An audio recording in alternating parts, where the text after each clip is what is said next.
Well, welcome everybody. My name is Susan Day and I'm here to present for Bill Ballou why you don't need to hire a content manager. So content is king, as we've all been told, but I thought I'd put this presentation together and we'll have a little bit of a look about, well, do you or do you not need to hire a content manager? So we've got 6 points here. You don't need to hire a content manager if you're happy to pay for ads. If you are not bothered if no one shows up to your site, if you're not interested in organic traffic, if your website is just a glorified electronic flyer, you'd rather attend conferences, or you'd be happy making cold calls to generate business. So let's start at the first one. You are happy to pay for Adwords. Now, we all know that paying for ads is a little bit hit and miss. Sometimes you get lots of people visiting your site and perhaps some of them may buy your product or they may even sign up to your email list. However, sometimes advertising ends up like throwing a pamphlet into the Grand Canyon. It's just hit and miss. It can be very difficult. Sometimes they call it the shotgun approach. Even though we have Facebook ads where you can really target down to within a 5 kilometre radius, for example, of your shop, it still can be very hit and miss. And while accumulating written content on your website is time consuming, it is much cheaper than advertising in the long run, particularly if you do it yourself, of course, then it's free. And the great thing about having blog posts and content is they continue to attract visitors. They just simply exist on your website there. You don't need to promote them. You can set up plugins that automatically retweet content for you. And this is all going on long after your advertising has stopped running. So now let's look at the second one. You're not bothered if anyone shows up at your site. Well, of course you are. If no one goes to your website, it's like no one going to your store, your physical store. If you're happy to sit in your physical store and watch the tumbleweeds roll past the door, then don't hire a content manager or don't write blog posts for your site. Websites are created to attract visitors. They're there to get attention. They're there to showcase what products you've got, what news you need to share.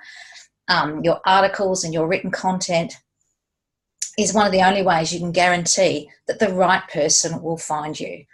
Lots of people walk down the street, lots of people walk past shops that don't interest them. Your content is a little bit like neon signs or traffic or that's basically shoveling the people right through into your doors. And they're the people that are looking for you. So sure, if you're not bothered about who shows up at your website, then don't hire a content manager. So if you're not interested in organic traffic, don't hire a content manager either. But I have a feeling that you are. Organic traffic comes from people searching online for things they want and finding you. So we all know the search engines now are all set up. So if someone puts in a request, they'll scroll through and they'll send people to you if you've got the right content. And this is where your content needs to be well balanced between having the right type of search engine optimization and also being inspiring and educating and interesting. The best part is that this is free once you've got your blog post set up. And this organic traffic is what you need for your website to survive. And again, it's just like drawing people in, the right people that are looking for you. So let's have a look at the next point. Go.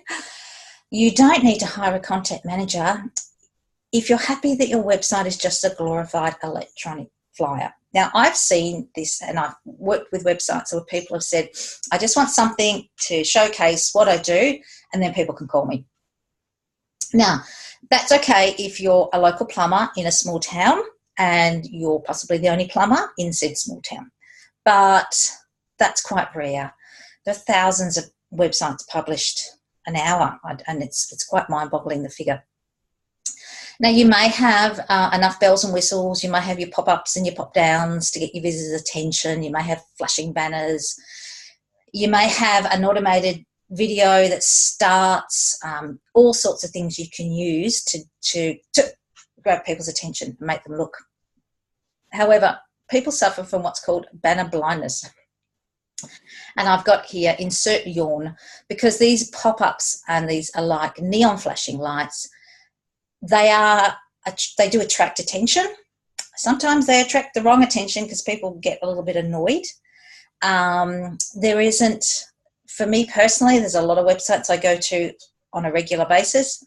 I'm already signed up to their newsletter. So I actually click on the link from the newsletter and go to their website, and still I'm bothered. I have to go to all the trouble to try to click out of a pop-up. So I'm not sure if this is not set up properly, or if people, perhaps the business owners, don't care. But it would be nice if we had the technology that recognised familiar visitors. And some of them are a little bit like the salesman who puts the foot in the door. It doesn't, all you're basically doing is standing outside your shop store and yelling, come in, come in, come in, buy this, buy this, buy this. It may work for a limited amount of people, but I wonder how long it will work.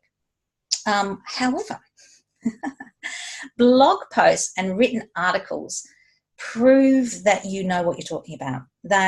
You can establish yourself as a top influencer in your field by creating really good quality content. Show people that you know what you're talking about.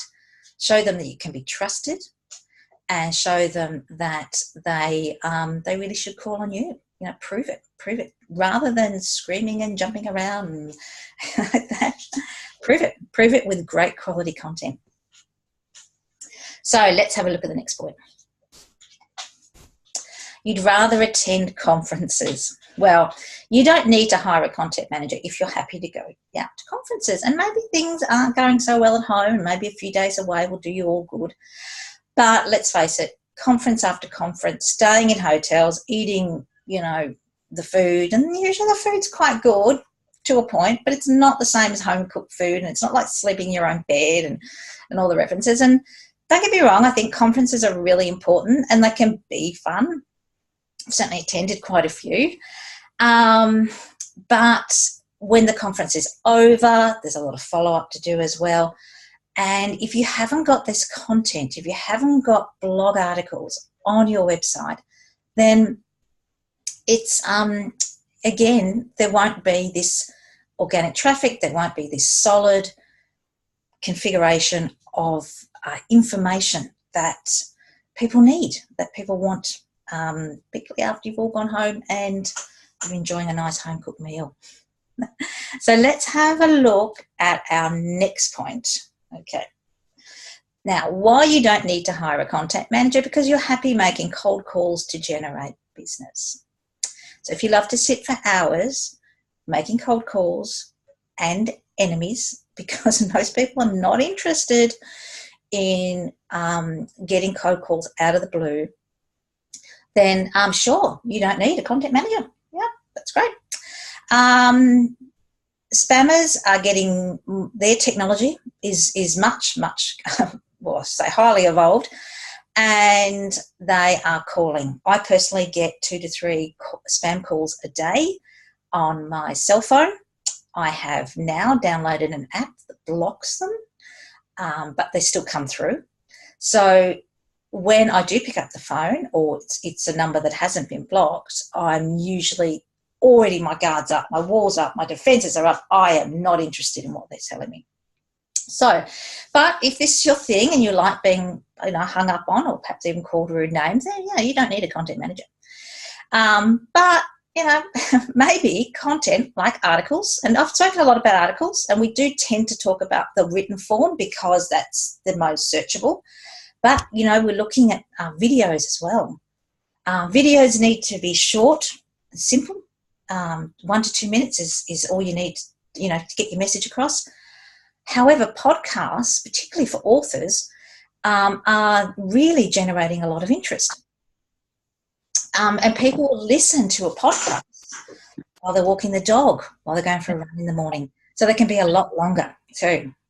I saw a great post the other day, and it was all about jokes. They were cat jokes. So, the cat wasn't very happy, but it was a great way to spend a couple of minutes. Surveys are good, you name it. So if you're happy making cold calls, don't hire a content manager. But if you're not, then, think about the sort of content you're putting on your website. Make it interesting, different, anything like it. So there you go. That's our presentation. So just to recap there, blog content provides visitors to your site with the essential information they need to learn about you, your product, you and your business. It allows you to build up trust, celebrate your brand, and show potential clients just how darn fabulous you are. So there we go.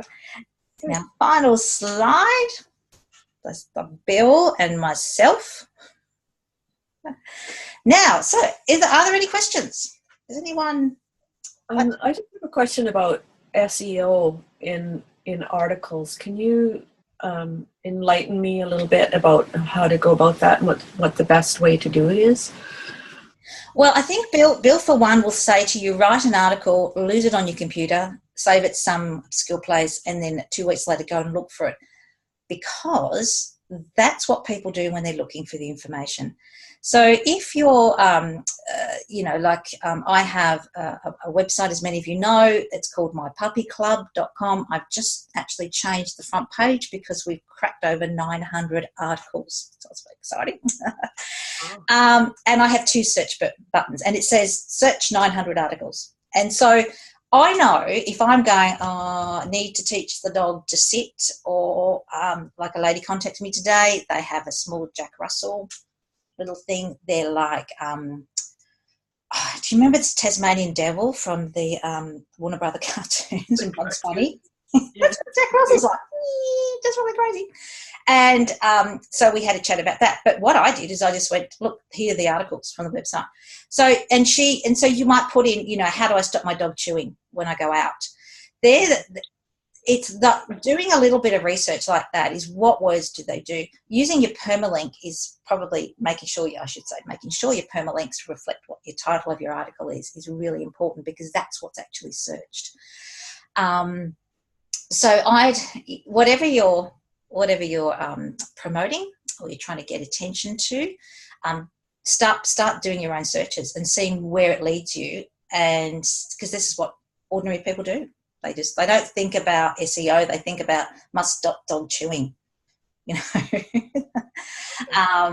So it's really about, you can do a lot of research on keyword content. Keyword content stuffing is, of course, it's not seen as the right thing. I think it's more important to write naturally. And usually, like obviously with the dog blog, it's a little bit easier because you've got to go dogs, puppies, and you mentioned that, and chewing, destruction, and which is usually called by separation anxiety. So I might nut those into the first paragraph, those words. But with my grandparenting blog and my new book, I talk about grandparents, grandkids, grandchildren, and again, they're basically my keywords and whatever the article is about.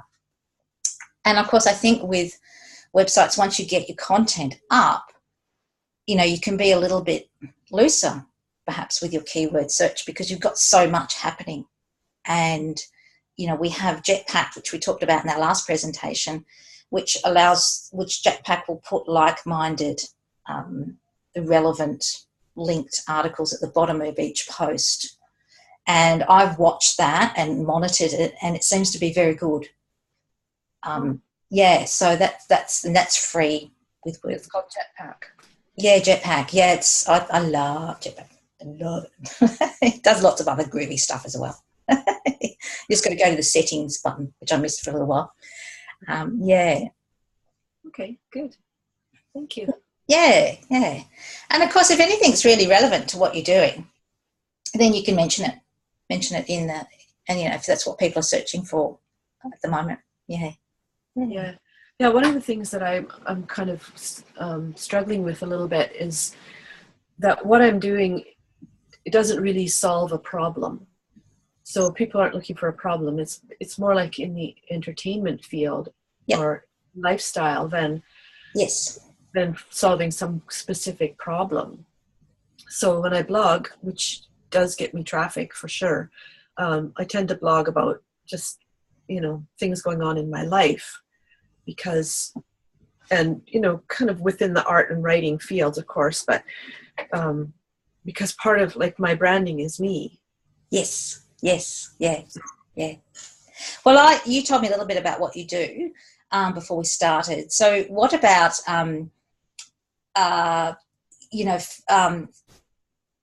looking at, like you say, the entertainment and working on the humorous side, 3 things that RV owners shouldn't do in this particular place, or, I'm just trying to think off the top of my head, or why do we give up the security of our nice warm homes and travel the world in a house on wheels? What were we thinking? So that again, and obviously the answers are because you want to see the world, and I've seen some of the American RVs and they are just fabulous. They're better than my home. Oh yeah, they're like apartments on wheels. Yeah. That's it. I would look at that perhaps. Maybe and then do a series of posts, in maybe 5 or 6 or even 10, and seeing and checking with your Google Analytics and seeing how well they go. I think that would be really interesting because the people are in that situation. They're in their RVs. They're seeing the wonderful country that you have, and they'll get a giggle out of things. 5 reasons why you shouldn't light a match. I don't know. I'm just making up stuff. Right. Yeah. And then your products link into that. Yeah.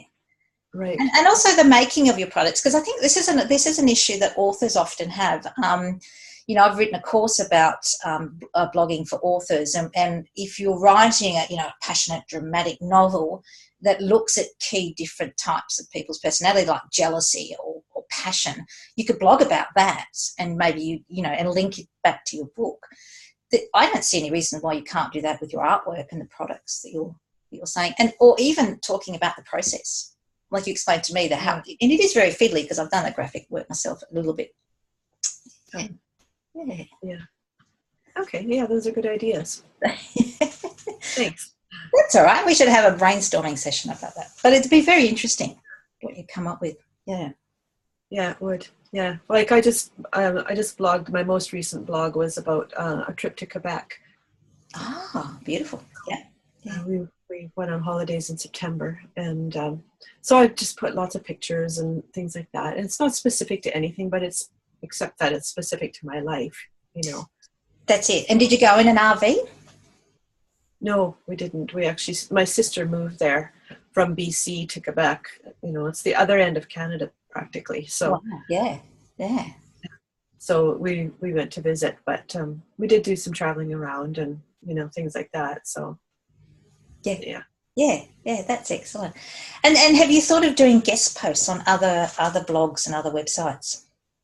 I have thought of it, but my schedule has always been so full that it's just like, okay, yeah, I probably should do that, but where am I going to find the time? And with this product and design series that I'm doing now, I thought I want to get stuff. First, I have to get things up there that people can actually buy. Otherwise, like you can lead people there, but if there's nothing to do when they get there, absolutely, yeah. And I started a Facebook group. My line is called RV Happy. Ah, yeah. See, that's exactly what I was talking about. It's like, oh, yeah. That's really good. Yeah. And it's just I just post things about looking for RVs because we don't actually have one. We're just it's something that's sort of on our list of one of these days, and so we've gone shopping a few times. I post pictures and things like that to get interest. And then I post pictures of, like, I've got a couple of the mug designs already up and done for sale. And so I put those up and then, travel things and stuff around my town. And that would be something so a lot of people would identify with, is that, the shopping of the RV itself. Yeah. Yeah, like I posted Yeah. a picture, like we were quite close to a very large lake, and my husband and I went up there on Sunday and had a little walk, and the weather was beautiful and the colors and everything. So I posted a picture of that, and then somebody said, who knows that I'm kind of doing the RV thing, said, "Are there campgrounds around there?" Yeah, yeah, So, absolutely. Yeah. I mean, there must be a million posts. I tend to over-exaggerate, but there must be a million posts on that you could write about campsites. Yeah. Yeah. I mean, and then you can, if your designs, if you've got like, the different sorts of areas that reflect the forest or reflect the lakes or something. That would be interesting. So yeah, that's that's I guess that's another. Again, you're going into the informative type of blog posts where if you go to this area, these are the great camping areas. Tour Advisor might already have them rated. That's not Tour Advisor. What's it? TripAdvisor. Sorry, TripAdvisor might already have them rated. And of course, that again, people might Google, I'm going to XYZ town in the RV, what's available? Do I need access to water, bathrooms? Where can I eat? Are there any movies?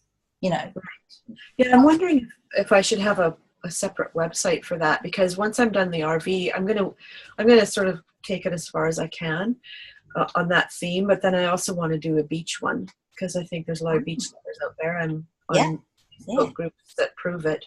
So absolutely. I'm doing a series of beach themes and ocean themes and that kind of thing. So I'm kind of wondering how much of that I should just keep on my own site, my personal site, or if it's better to have another site. I would keep it all in one, because I've made that mistake, and I have 6 blogs. But you can just be all over the place, right? Yeah, I have a very compact mark. I can't even say it. What's that? Compartmental? No, I can't say it. Anyway, I can work on this, and then I turn around and work on this. But I'm actually hiring a writer for another website, because it's a passion I have. It's something I'm really interested in. She's part of a team that Bill and I use for bigger, greater clients. And I just had a word for her, and I said, look, this is just a pet project. I don't even think I'll make any money out of it. And I just asked her to write me very neat, quirky little posts, and 5 a week. And it's well within the budget. So that's something to think about, I think, because I often see, blogs and talk to people, and they go, well, I just don't have time. And, and as you know, I did the 100 blog posts, I think this morning or sometime last night in America, 105th blog post was published. And it's a little bit like, how do you eat an elephant in that sort of the process? I just did it one blog post at a time. Mm-hmm. But I understand that the time is very difficult, and some people write faster than others. So I think hiring someone, even if it's just enough just to give you a few posts a week, is not an unreasonable thing to do. I know there are websites too where you can hire people and I've used them before. It's not expensive. It's like $10 or something for a short post, which is very reasonable. So that's it. And if you go back, like we've developed a relationship, and because we work together, and there's a lot of work, so, and she knows she's got this work long term, then she accepts a smaller rate. So, it's interesting. There's lots of ways, I suppose. But and I know that, like, with your artwork and your products that you're selling, it is a little bit like a book, and so far as that you've got to sort of somehow, there's only so far you can talk about what your book and what you're doing. You've got to actually begin to branch out a bit. And I've Instagrammed on my process and, you know, the pictures as I'm painting them and things like that. And that's worthwhile. But Instagram, I find, doesn't have a direct connection to go to the website, which is. Yeah. That's it. I think that's one of its sort of failings, isn't it? Yeah. And it's not like you click on the picture and go directly to the website, unless there's probably some way you can set that up, but I don't know how yet. Well, I know with Jetpack you can with all the other. I'm not on Instagram, so it's not something I've looked into, but might be worth looking at, because at Jetpack you link your other social media. Oh, okay. So I'm not sure about Instagram. So anything? Yeah, Instagram, I have it so it goes to Twitter and to Facebook. Yes, yeah. If I post it, so that in that way it's good, because people then will know. It's a little bit easier to find their way back to my website. Yes, yeah. Yeah. So, yeah. Oh, there's always just so much to learn. I know. There's so much to do, isn't there? Yeah. Yeah. Anyway, I think I better. Good. Yeah. Well, thank you. And best of luck. And please share on Bill Ballew's forum your great work. I'd look forward to seeing how you go. Oh, great. Okay, thanks. That'd be great. Good. Well, thank you for attending and coming along. And I hope you have a great evening. Thanks, and you have a great afternoon. I will. The other side of the world. Yeah. Okay, bye for now. Bye. Bye.